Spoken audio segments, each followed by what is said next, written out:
First things first. So welcome to the Truth Unveiled tape group, the new Joel Goldsmith tape group, and I'm happy that you're here. That we continue, in fact, in the tape group and listening to Joel's tapes, studying the transcripts, and see what comes to the service and what comes to say as inspiration to us. And today the subject is the Mount of Transfiguration. And that's quite a start to start with this. But it is all inspired, so that's so beautiful. So Truth Unveiled is in tape 518b, whoever wants to know. And this tape was especially, given to me as an inspiration by one of us. And that is really lovely because suddenly there it is, and it makes total sense to continue doing something with that. And it was the inspiration to open up the Kailua Special Classes of Joel in 1963, where he in fact comes with a whole new teaching. It's really great to be inspired by something that you sent to me, because there's only one of us, and that becomes more and more obvious. So your inspiration can come from anyone, anywhere. It is just like if you have a recognition with it, then it starts to make total sense. And this is what I see happening now in this too, Truth Unveiled. Apparently it's time to take a really good look at the Mount of Transfiguration, or the steps to ascension, coming out of time, having moments of out of time, having moments of light recognition, having holy instances or grace moments. So all this is not theory. It's not something in a book. It can become your experience because it is yours. So it's yes, it's possible to experience it. And since this is a spiritual path that we're on, you want to discover what that is. You want to know everything about it, in the sense of what needs to happen first for that to open up in my consciousness. What brings me the demonstration. In what I read, these are words, that is that, but the words are referring to something, and especially the words of Joel too. They refer to something as an inspiration, but also as an experience. So if I speak about ascension, you might have experiences of ascension, but when you hear the word ascension, you might think it's something that happened to Jesus or something. So this is what I mean. It's like the word ascension, you have associations with them. You have certain ideas that come up when you hear that word, but that is not where it's referring to. Never. It's never to your definitions where it's referring to, but it is much closer to you than you can possibly think. So I hope that this series will contribute to a demystifying part of that, to make it not something unreachable or just for some that are chosen. It's no, this can become your individual experience, because it is for you. It is not happening to anyone else. This is all for you. And what Joel is teaching too, it's he brings that as his own experience. What is that ascension? What is that resurrection? And what is that being in the fourth dimension? What is it to come to in fact, experiences that have nothing to do with time and space whatsoever, or with a body identity?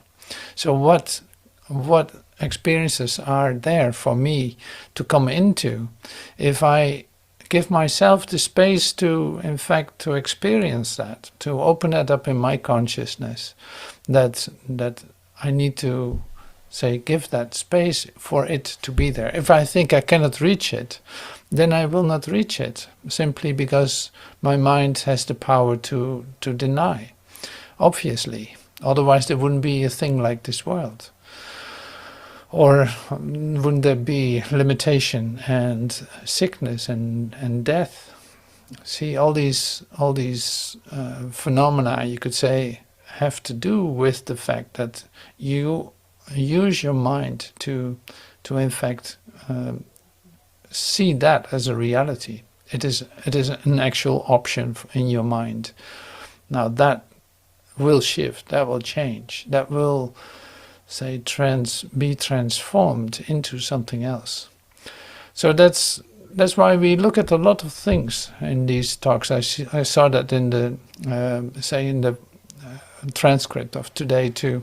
Like there's a lot to look at. Now with the immediate request to expand, because that happens too when I receive an idea, it starts to grow on itself. Like it started with one tape, and suddenly there's the Kailua Special Class tapes. Like there are probably 15 tapes or so, and suddenly there's more, and now Mount of Transfiguration is another beautiful example, and so on. So it's like it's expanding continuously. What you can discover, and also the provision for it to discover it, all that. Now here's an idea, one other example.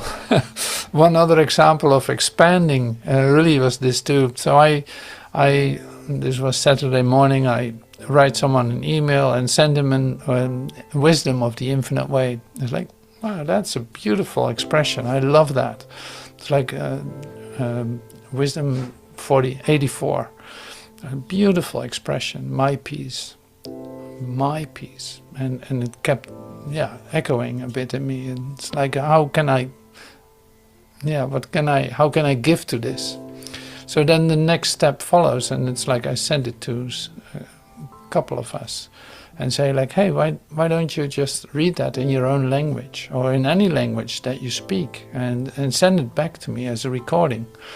And so I put it on the Iwi Hub WhatsApp group, where you can become easily like a part of if you want to. So I said it there. It's like, here's the wisdom of the infinite way, 84. Now I invite you to read it out loud, whether in English or in any other language. Just in your native language or in a dialect or whatever, however it comes to you. And please express that and send it to me. I will mix it together into a meditation. And so here we ended up with 10 plus languages, and suddenly there's a sense of, wow, this is great happening. There's something really going on here. It's so beautiful. Now this is in fact what we're going to use today as the meditation.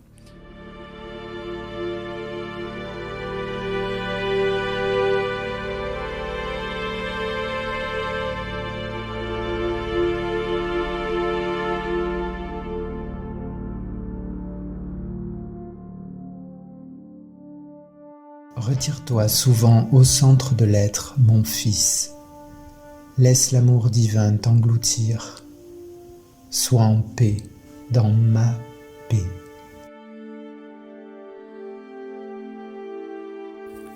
Retírate fuertemente el centro del ser, hijo mío.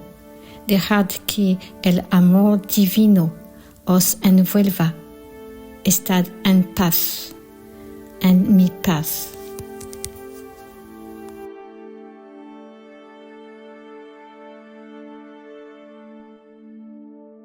Retire often into the center of being, my son. Let divine love engulf you. Be at peace in my peace.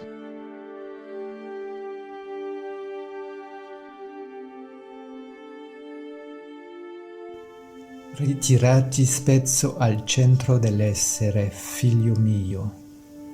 Lascia che l'amore divino ti avvolga. Sii in pace, nella mia pace.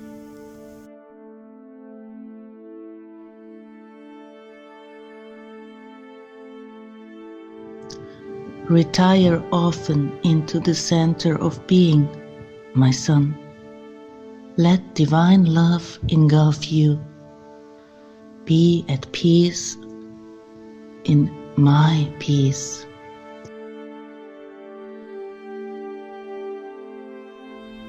Retire often into the center of being, my son. Let divine love engulf you. Be at peace in my peace.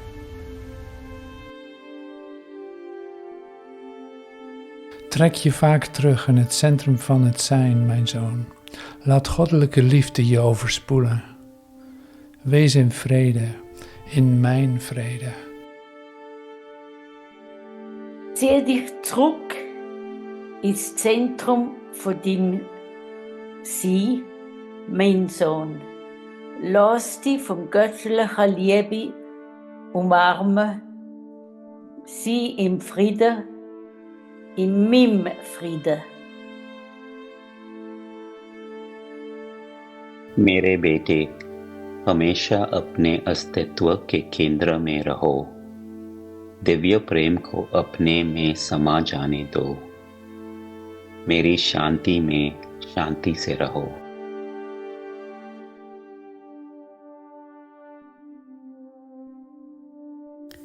Retire-toi souvent au centre de l'être, mon fils.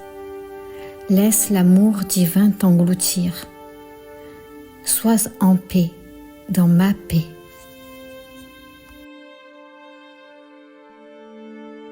Ziehe dich oft in die Mitte des Seins zurück, mein Sohn. Lass dich von der göttlichen Liebe umhüllen. Sei in Frieden, in meinem Frieden. Zonga mingi na kati ya bomoi na yo mwana na ngai. Tika bolingo ya Nzambe ezipa yo. Zala na kimia, kimia na ngai. Ruhe often im Zentrum deines Seins, mein Sohn. Lass die göttliche Liebe dich umarmen. Bleibe im Frieden, in meinem Frieden.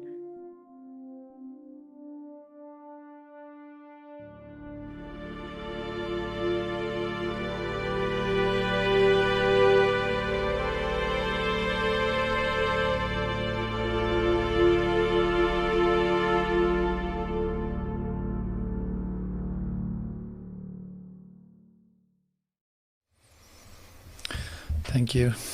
Thank you so much for joining in the meditation. And thank you all who participated in it too. It's really lovely to see how it grows, and it's great. I love it.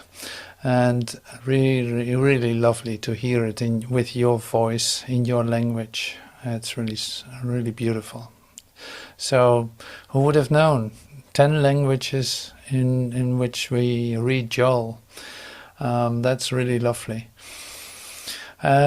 So the expansion, the ascension, all the possibilities that we have in waking up, you could say, using the infinite way, discovering certain new steps in it is really where we're going to start now.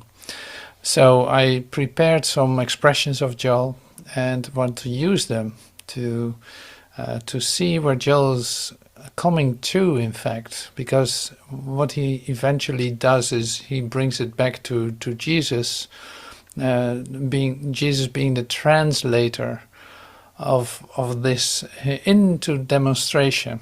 And so he comes to it in a couple of steps that we will go through. So the Mount of Transfiguration is, of course, the biblical reference to the process.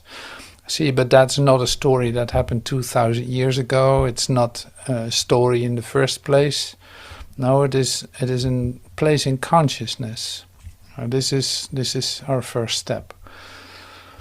Joel says the nature of the middle path of the infinite way, which is like consciousness, the fleshy sense of man cannot enter the kingdom of heaven. Spirit. The healthy fleshy sense is as illusory as the sickly sense of self. The sense of good man is as illusory as the sense of bad man. Like the nature of the middle part of the infinite way, the fleshy sense of man cannot enter the kingdom of heaven. Okay, so here we start, and this is really basic. We know this is like, okay, this is mesmerism. Yes, it's mesmerism. It's not real at all. Like the fleshy man cannot come to other experiences if he believes he is that fleshy man. And so that asks a bit of training and a bit of opening your consciousness for something else. That's why we practice this, why we are in this. And that is a huge step, because everything that you experience refers to you as a physical body in a world on a timeline. Well, that's like well anchored into humanness, into mesmerism, into illusion. So the undoing of that takes place, but that takes a moment for you to fully realize that none of that has any reality, and none of that is able to define you as you now see yourself. Like the truth of you is not defined by your idea about yourself that you have been entertaining for centuries, for ages, you could say. So the undoing of it takes a moment. That is taking place. You cannot do it yourself, otherwise you would have done it. So that's always so good to know. And so Joel here says it doesn't matter, healthy human being, not healthy human being, it's all the same idea. Like the place where it's perceived isn't real. So either one of these opposites will also not be real. And this goes really far, like into every opposite that you can possibly imagine. So the opposites are, humanly created, are humanly made, are expressions of duality, of opposites. So that cannot be that defines you. Now, this needs to sink into your first as an idea, then as an accepted idea, but then it goes further. And so it enters, it gives you the opportunity to experience something else because of that what you have received. In fact, you let go of ideas of self-definition, and here's your open consciousness ready to receive light and love and more and more and more, you could say. So this is the first step then that we look at with Joel. He calls it the middle path, and that's a bit confusing because it's like, well, it's in the middle compared to what? But he actually means this then. It's like this is the place where opposites come together. And that's exactly the middle path. Like when opposites come together, they blend in as one. So it's the same idea, but it will not define you. But in their oneness, you could say, it has everything to do with you. Okay, so we're not going any deeper into that right now with this, because there will be more to take a look at that will help you to come to the translation idea that I want to really share. The middle path or spiritual consciousness does not engage in exchanging the sense of erroneous man to the sense of correct man, but knows the spiritual man or the Son of God. In our healing work, we are unseeing or unknowing the corporal sense of man, the physical sense of man, well or sick, rich or poor, good or bad, doesn't matter. We're unseeing it. We undo the beliefs in both of them. we are unknowing that. It's like we lose that, we release that idea. So here we say one more time, it's like the middle path or the spiritual consciousness does not engage in exchanging the sense of erroneous man to the sense of correct man, but knows only the spiritual man or the Son of God. See, that is pretty abstract when you hear this, because it is like it knows only the spiritual man. Now, what knows only the spiritual man? So you immediately come, in fact, to the place where it's like, okay, apparently this is everything to do with Christ vision, with looking with your whole vision instead of separate ideas, duality, or opposites, or however you want to call it. It's like, no, this has to do with Christ vision. Christ vision is that what you don't see with your eyes. So the opposites are basically only opposites because of your perception of it, your comparison, your choices to see this or see that. It's like seeing what you want to see is also part of that. Now, spiritual vision has nothing to do with that because it recognizes only itself, which is spiritual man, like it is Christ. Only like love creates, love only recognizes itself. That's the easiest to bring it closer to your experience. Love only recognizes itself. It doesn't see anything else. And you notice it's like a true empathy in that sense is like you no matter who you are with or who is asking you for attention in your practitionership or as an awakening mind, whoever is asking you for help to come to healing, to a different experience of oneself. The thing is with you looking through your eyes with Christ vision, with love, with your open heart to the one that you are perceiving, no matter what he's telling you or she is telling you, no matter what is being exchanged, you cannot see him differently than a total, in fact, a recognition of who you truly are yourself. And that makes this, in that sense, a healing moment because you are literally shining that light into your brother. You shine that light into your brother's mind. So he might pick it up and suddenly he comes into a different experience. Now, this is all about recognition and about letting go of ideas for just a moment to have a different experience. So that's why Joel refers to this to continue. He ascends out of corporeal form. His ascents out of corporeal form is translated, and you can interpret this to mean that, he rose out of the mind.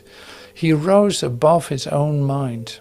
But it is only in our mind that we entertain corporeal sense, not in our spiritual faculties. So he ascends out of corporeal form, is translated, and you can interpret this to mean that he rose out of the mind. He rose above his, say, sense of duality, sense of looking for opposites to express or to identify.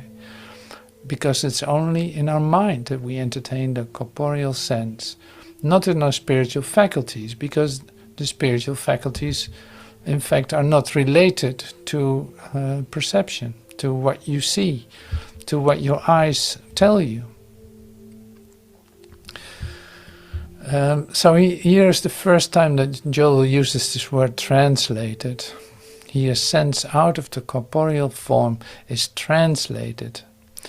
And translated is really like, because otherwise translated is Joel uses this as a demonstration, like a demonstration of ascension.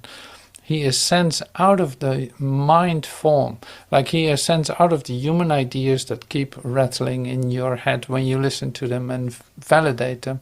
It's like all these ideas that you have in mind that you know is like, well, that's not very helpful. It just compares and competes. It is not a guide to me anymore. This is what you discover in being on the path. Now, when you ascend out of that level of awareness, you could say, and then it is translated. It is like you move through to a different experience of yourself, not determined by the definitions that you held a moment ago about yourself. So here you go, you're literally being elevated out of the humanhood or human identity or human frame of reference into a different experience of yourself that has nothing to do anymore in that moment with perception. So I'm explaining it, but it's like in the experience of it, it is more like you forget about your ideas for a moment. You're able to become quiet and suddenly you find yourself in a different experience. Now that idea is like a first step in ascension. You're lifted out of your concern that you had a moment ago. You might not even feel your body at that moment. Suddenly there's a connectedness. It becomes obvious that you're the center, in fact, of your experience, that this is happening in you beyond your definitions, beyond the form that you see as yourself a moment ago. Now this is then the first step in ascension.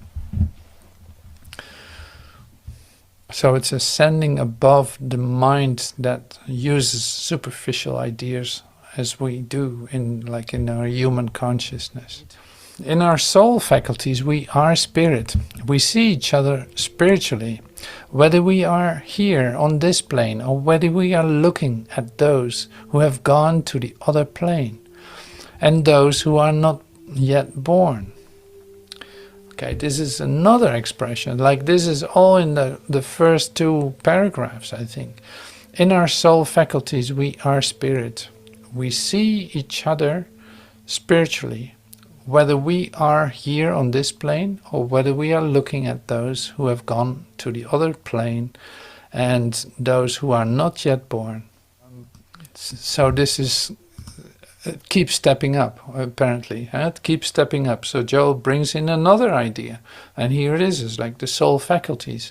What are the soul faculties? Well, the soul faculties of your being, you could say, is where perception is no more in use, or it doesn't know about that level of experience. It doesn't know about the physical level of experience. Now, what is that then? Where is that? Is that still in me? Yes, it's still in me. That place is in you, and you can come to that. You can come to experience that. You can say, there.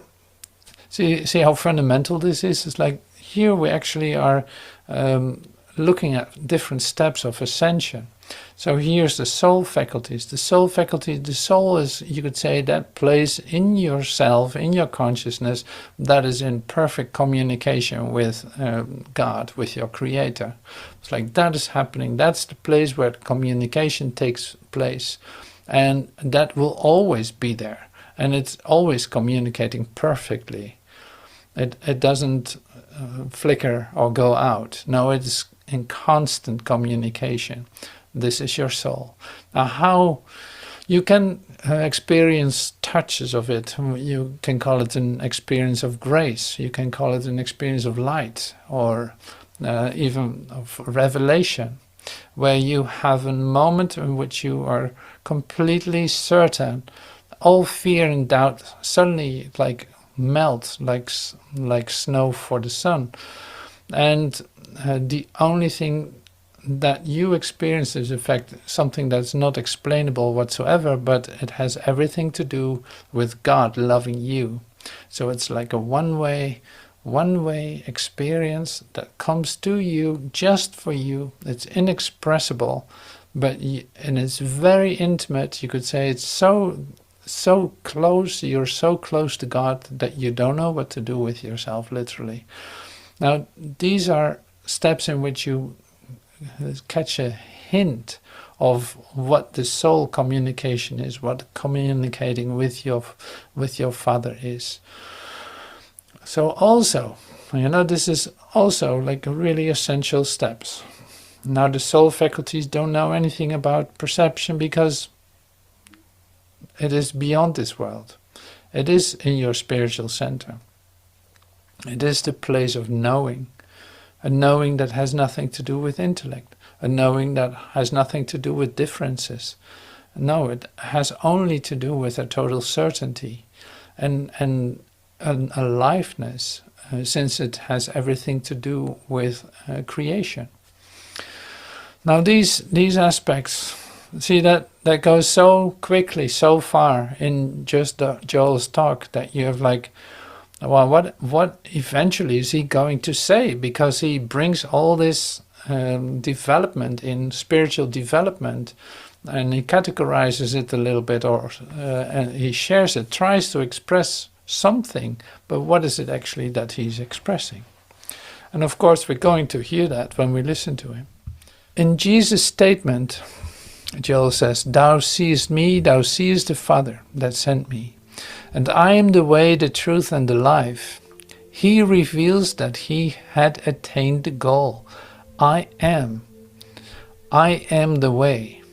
Thou seest me, thou seest God, for I and God are one.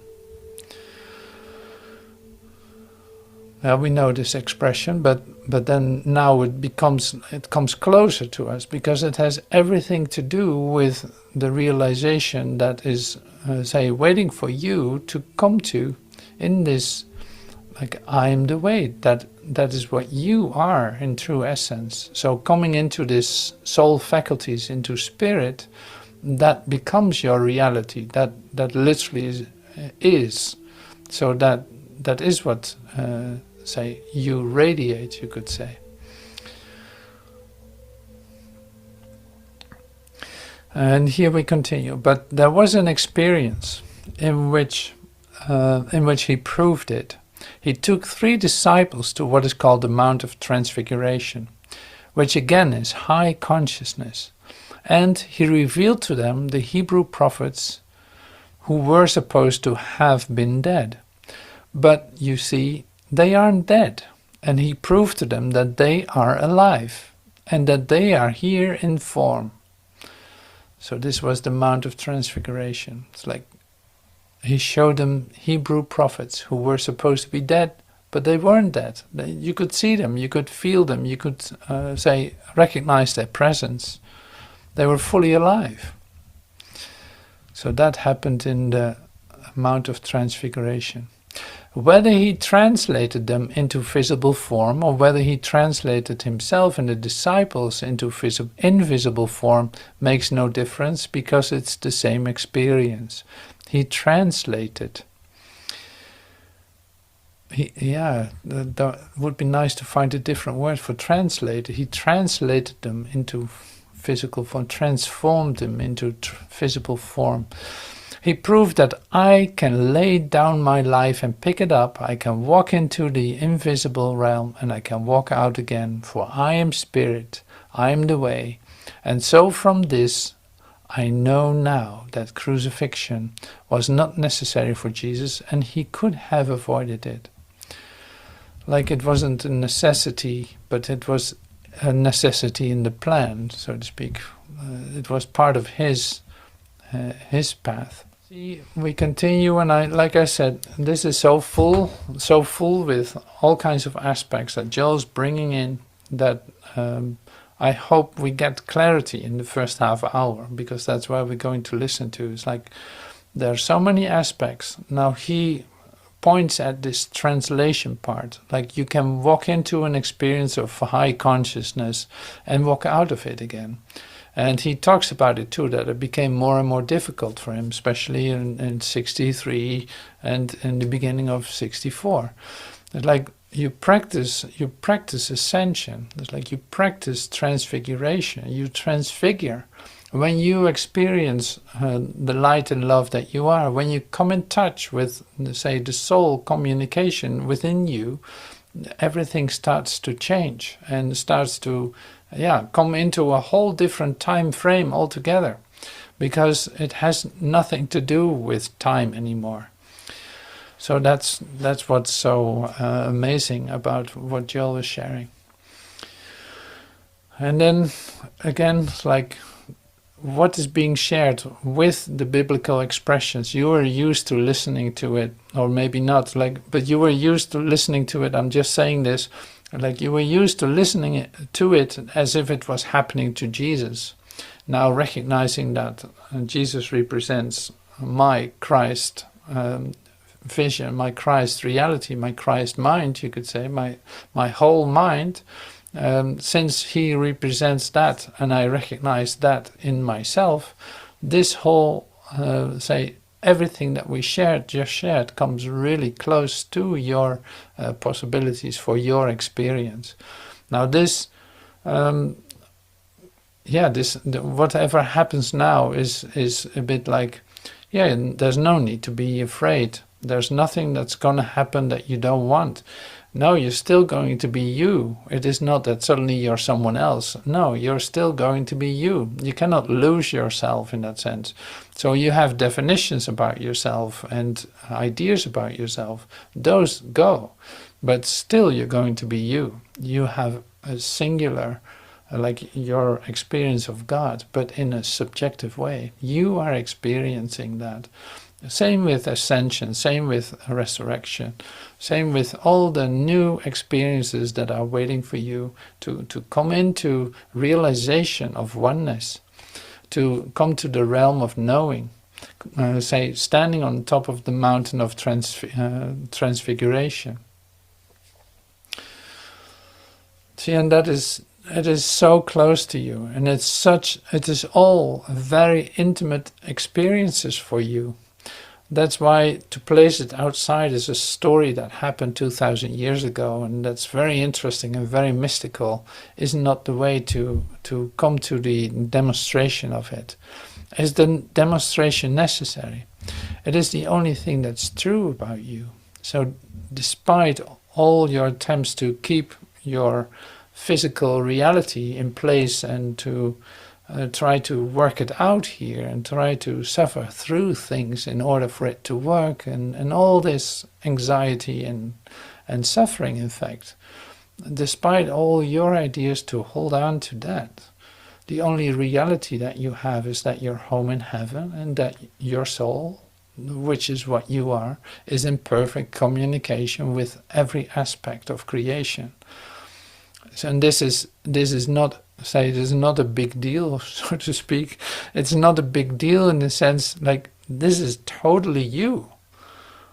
That's why it's, in that sense, not a big deal. It might feel that you sacrifice your illusion of yourself. What's wrong with that? What do you have to lose? Your suffering, your sickness, your pain, your whatever. It's like, no, that's not going to be a big deal. So it's like Jesus brings that, and Joel brings it closer to us. And every time that he brings that in as an idea and as an experience of himself. And that's why this tape is so helpful, and also this series, because we will refer to this, to the Mount of Transfiguration, or the steps of ascension, you could say. We will bring that back in every time that we come together, because it is like, move a little closer. Come and sit a bit closer, because what we're sharing is like, you don't share with anyone. It is like, okay, you're my good friends, I can share it with you. Like, you're ready to hear this, otherwise you wouldn't even be here.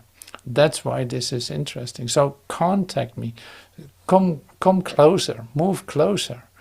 Because there's really something happening, and it's huge, and it's beautiful. But it's not a big deal. It is your natural inheritance. It is already yours. It is within you. Now recognize that. That becomes the adventure of unveiling truth. It's like, yeah, this is the naked truth. This is what you are. It has not a veil over it. It is not covered. It is only covered if you allow it to be covered. Truth is already true. There's nothing to change about that.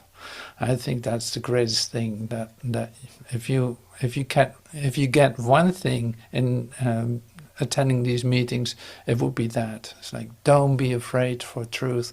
Truth is true, the rest is not so.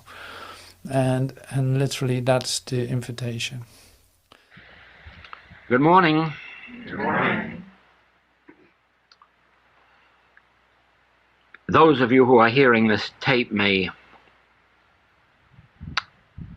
catch a background of children playing outside, because this is Labor Day in Hawaii, and all of our doors are open and all of the children are on holiday.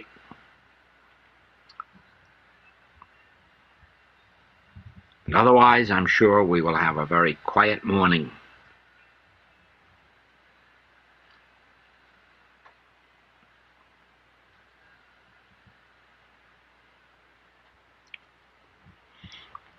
You will notice that the revelations that have been given to me appear in the message of the Infinite Way in specific form.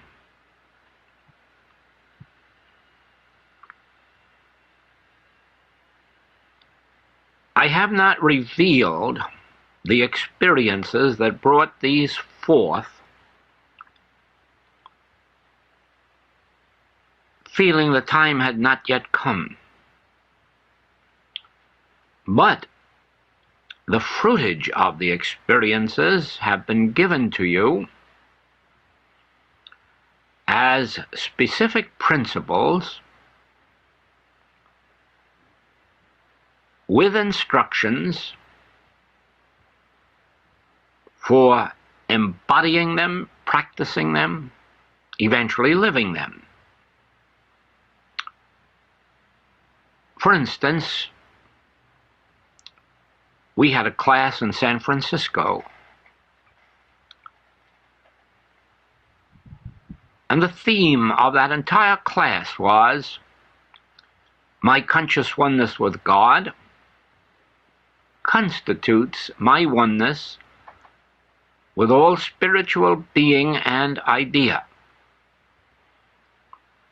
And this was incorporated into a manuscript and is now incorporated into books published in the United States, England, and beginning to be published in other countries and languages. Now, if you were to study this book with that theme in mind,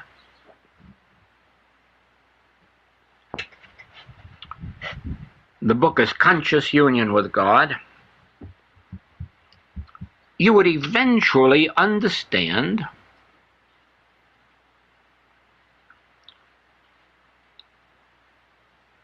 what you have witnessed as the demonstration of the infinite way. In other words, you would understand how one individual alone with this message,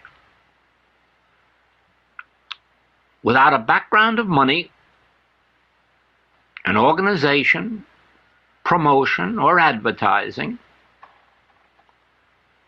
could eventually carry this entire message around the world and witness it published by great publishing houses in the United States, in England, in foreign countries, in foreign languages,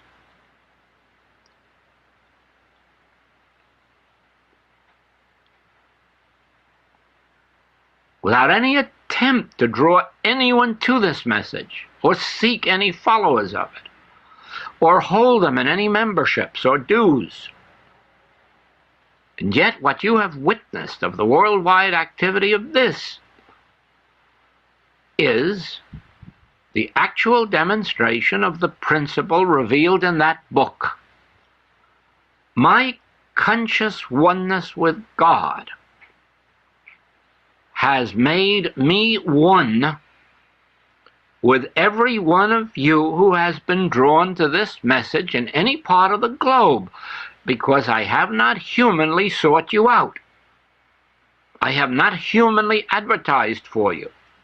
I have not humanly proselyted or allowed anyone else to proselyte for you. Therefore, you, wherever you are on the face of this globe who are studying the message of the infinite way, you have been drawn to this message and to me, because my oneness with God has made me one with your spiritual identity, and we have become one. And in the same way, my conscious oneness with God has resulted in my oneness with all of the funds necessary to conduct a worldwide activity without asking for it, without pleading for it, without taking up collections for it.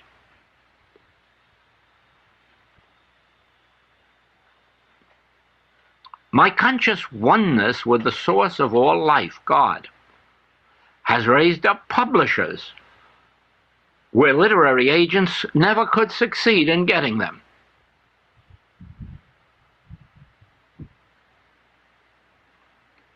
And so, you have actually witnessed in the experience of the infinite way the demonstration of that principle.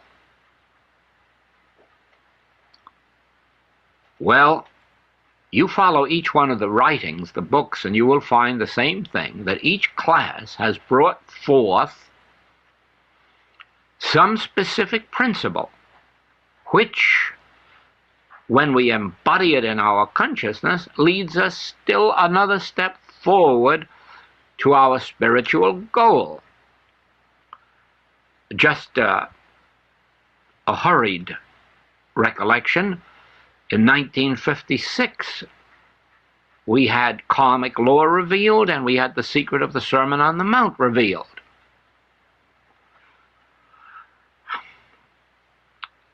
1959, we had the letter of truth as applied to spiritual healing, that is, impersonalization and nothingization.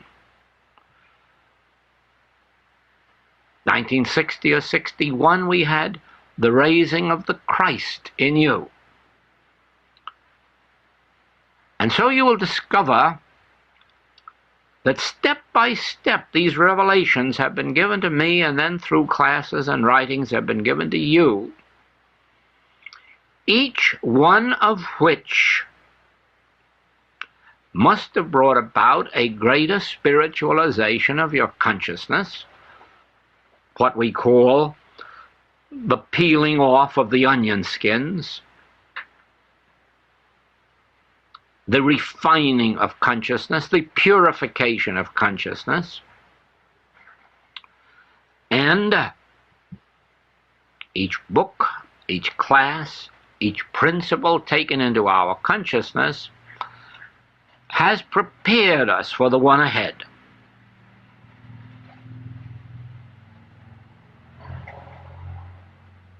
Well, we have known since last year, since 1962, that 1963 was to be another period of initiation for me. But of course we had no knowledge of its intensity or its length or the nature of the message that would be revealed.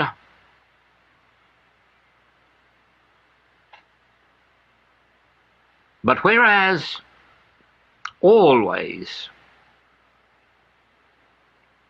since my first spiritual experience, living in two worlds has been difficult for me, living in that higher consciousness and then coming down to earth,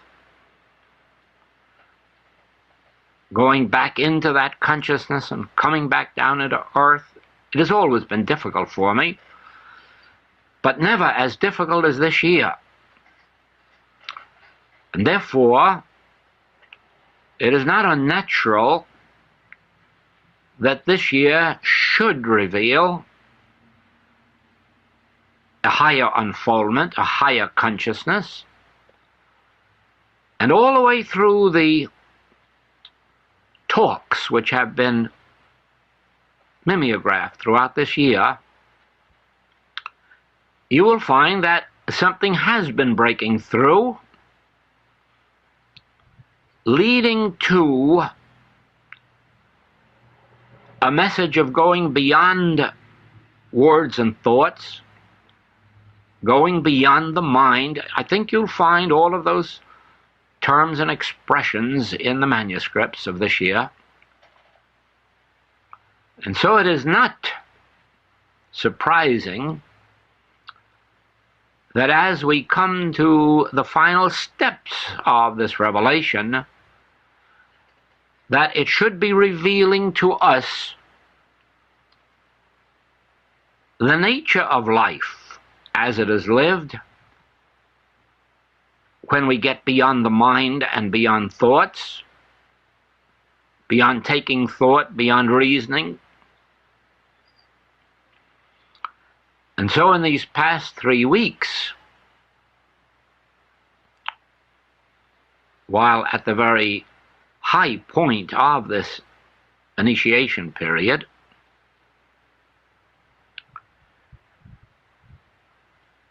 we have been experiencing a revelation of the nature of Sabbath and of grace.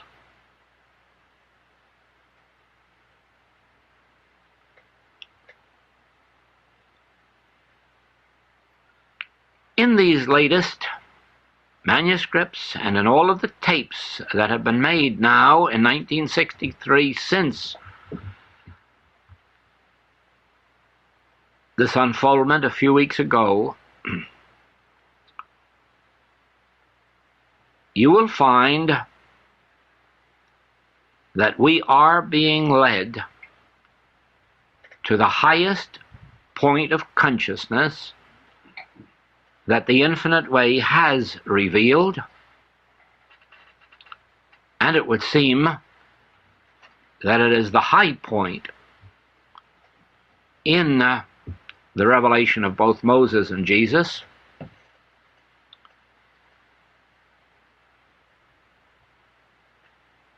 and probably also that of Buddha.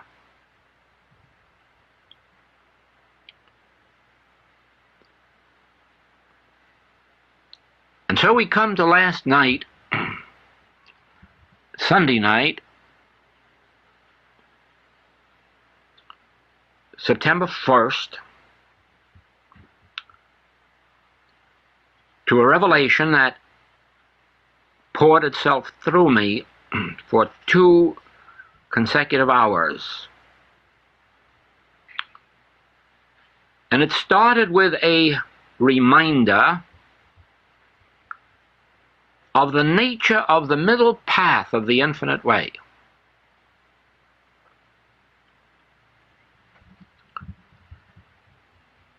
The fleshly sense of man cannot enter the kingdom of heaven spirit.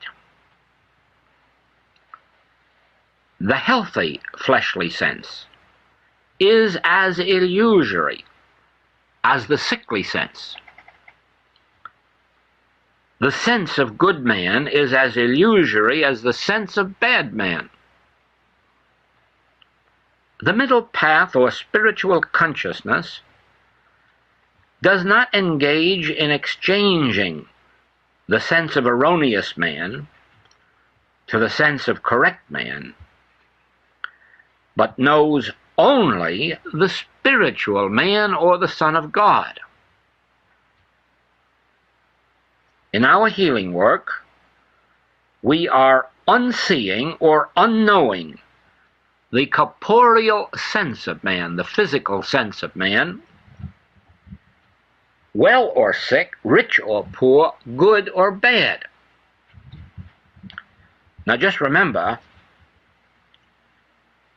we are not unseeing or unknowing a corporeal man or physical man, for there isn't any. We are unknowing or unseeing the corporeal or physical sense of man.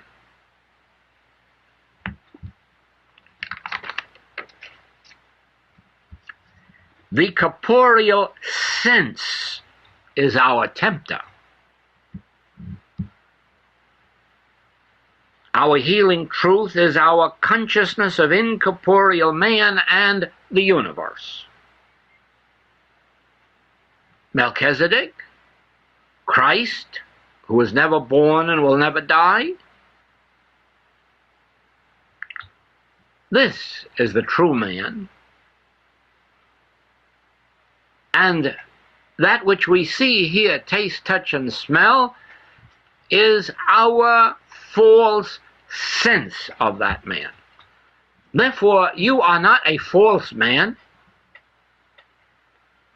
You are not a fallen man. You are not a physical man.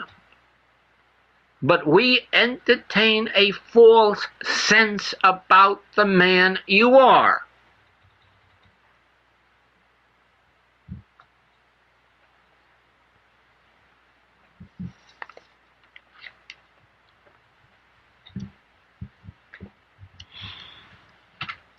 We start on the spiritual path to learn the truth, study the truth, and practice the truth. We never attain the goal of realization until we reach beyond the mind and its knowing truth to become the truth. That which I am seeking, I am. On the Mount, high consciousness, Moses realized I am, and thereby became I am. There remained still a sense of Moses. He speaks of himself as being slow of speech. But the realization of I am prevailed. And he led the Hebrews out of slavery. The finite sense of Moses could not enter the promised land.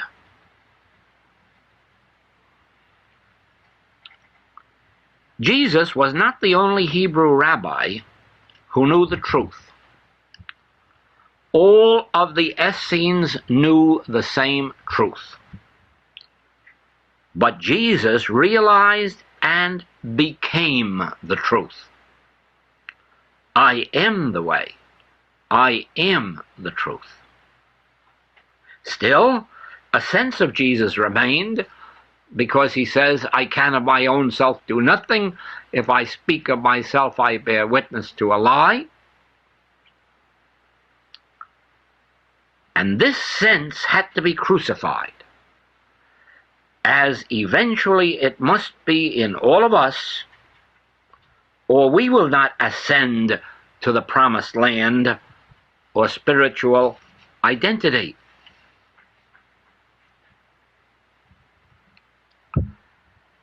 Had Moses been able to crucify the mortal sense of Moses which still remained, he would have been able to enter the promised land or heaven. Jesus' realization of the need to crucify or rise above the seeming mortal sense of self enabled him to make the ascension. The ascension is always the same. A rising above mind, above knowing the truth, to truth itself.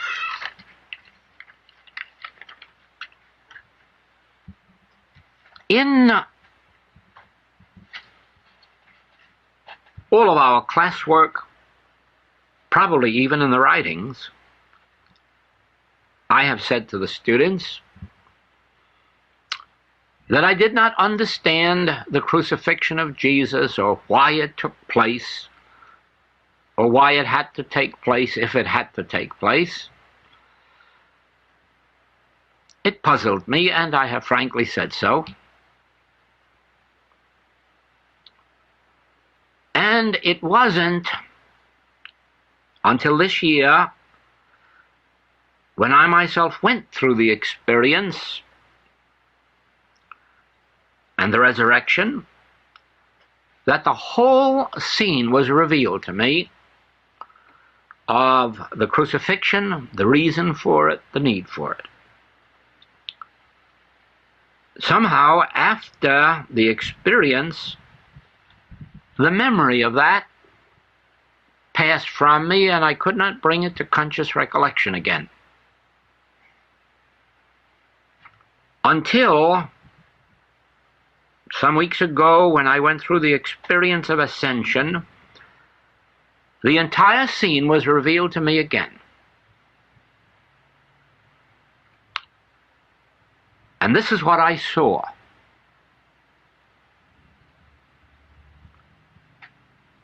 In Jesus' statement, "Thou seest me, thou seest the Father that sent me, and I am the way, the truth, and the life," he reveals that he had attained the goal. I am the way. Thou seest me, thou seest God, for I and God are one.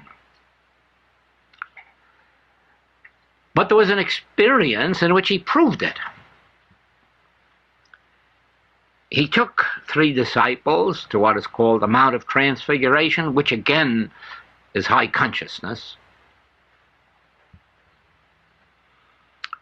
And he revealed to them the Hebrew prophets who were supposed to have been dead.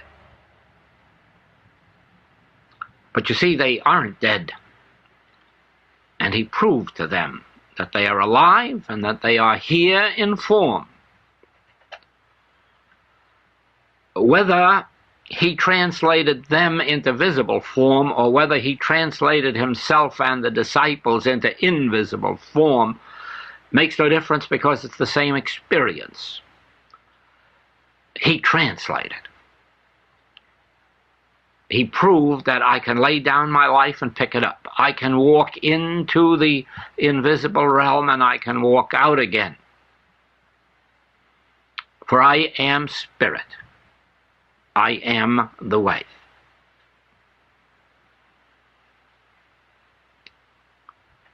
And so from this, I know now that crucifixion was not necessary for Jesus, and he could have avoided it. We read that Moses was translated. He did not die, did not know death. If this is true, he did enter the promised land. But his followers weren't aware of it, because he was not corporeally present with them as they continued their journey. But he must have entered the promised land, because the promised land is the invisible life of the Spirit, if he was translated. Enoch was translated without knowing death. Elijah was translated without knowing death. Isaiah may have been translated without knowing death. And therefore it was shown to me on this occasion that Jesus could have translated without knowing death. But when he became aware of the betrayal, the trial, and the threatened crucifixion, he chose to accept corporeal death in order to reveal to his disciples that death is not an experience, it is an illusory sense that must be seen through, that must be understood. It is not a condition that you actually go through. No one has ever died. There is no death. God has never arranged for a death. God has no pleasure in your dying.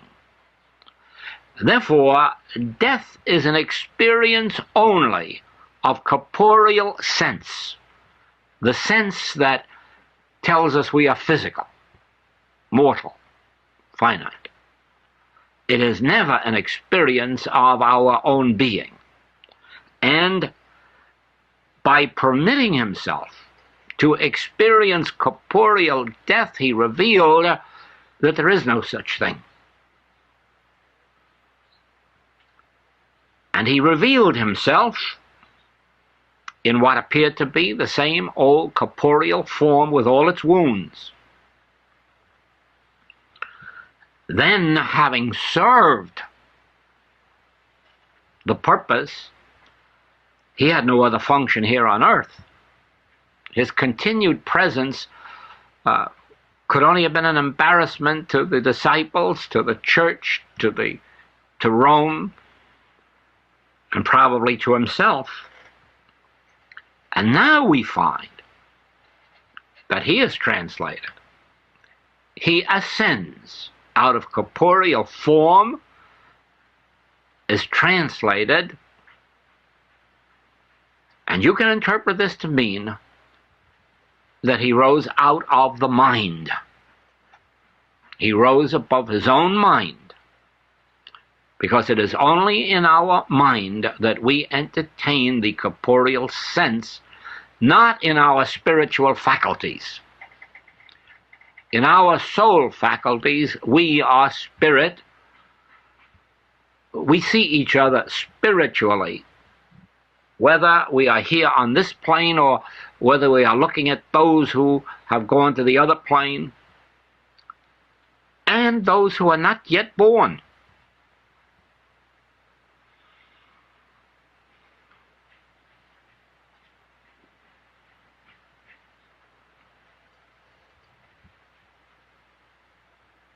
Now, the purpose of this revelation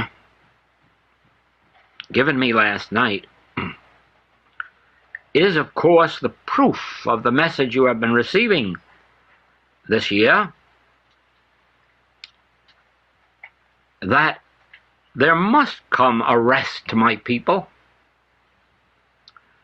and there must come a rest from the activity of the mind, taking thought for our lives, fearing for our lives, constantly knowing the truth in order to avoid some experience. There must come a rest, a Sabbath, and in the Sabbath we live by grace, because now I do not know the truth. I am the truth, and truth reveals itself to me.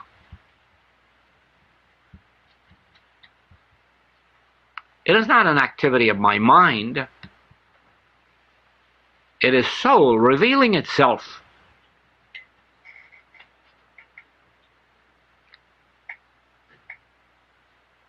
And so just think that when you reach that place where, instead of searching for a truth, feverishly reading or studying for a truth, that you can relax and rest in the truth without taking thought, without speaking or thinking. Be a state of awareness,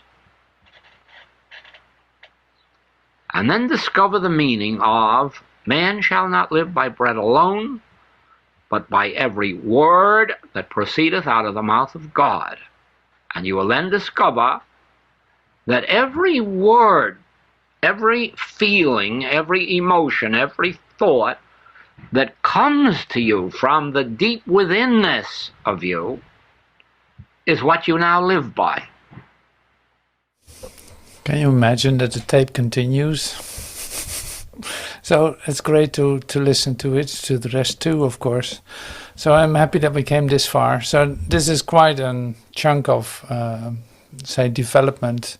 If you see it as a development in yourself, there's something there to discover. There's something there to recognize. And so you see the shift that happens from having ideas about transfiguration, about truth, to becoming that idea in the I am, in the experience of yourself. Like that is the shift that occurs. It's translated from a thought into reality itself. You become what you think. You become that. You are that. Now, this is the path that we go. So thank you so much for joining. I'm going to play a song and see, maybe I come back, I don't know. But otherwise, thank you so much for your attention and for joining with me in this. And I hope to see you soon or next week in the next episode. Thank you for everything. Thank you so much.